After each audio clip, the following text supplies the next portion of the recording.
De l'entreprise de Honte, on connaissait déjà les machines pour récolter le lin. Mais depuis septembre, la PME cauchoise s'est agrandie. Nouvelle usine, nouveaux équipements et surtout nouvelle activité, la création de matériaux composites à partir de fibres de lin. Ce panneau en mousse, par exemple, est renforcé sur les extérieurs par un mélange lin-résine.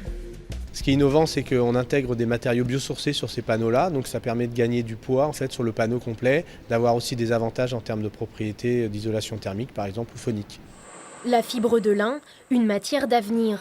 Résistante et légère, elle pourrait servir dans le futur à créer les cloisons intérieures des avions, les lavabos ou encore les carrosseries de véhicules électriques. Chez De Honte, on commence à équiper les retourneuses à lin d'un toit comprenant ce matériau. C'est pour alléger le poids de la cabine. On réduit à peu près par 3 le poids total de la pièce et d'avoir du coup des consommations énergétiques de la machine qui sont moindres. Pour développer sa filiale composite, De Honte utilise du lin 100% normand. Il faut dire que la région est la première productrice au monde, mais habituellement destinée au textile, la fibre est transformée à l'étranger. Un non-sens pour Guy De Honte. Aujourd'hui, 90% du lin part en Asie.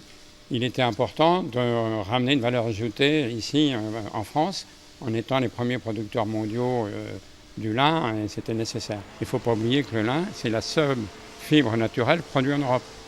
Donc on a des atouts pour pouvoir, disons, la placer sur les composites. Avec sa nouvelle génération de matériaux, De Honte entend créer de l'emploi en France et à terme, concurrencer le verre et le carbone dans la fabrication des composites.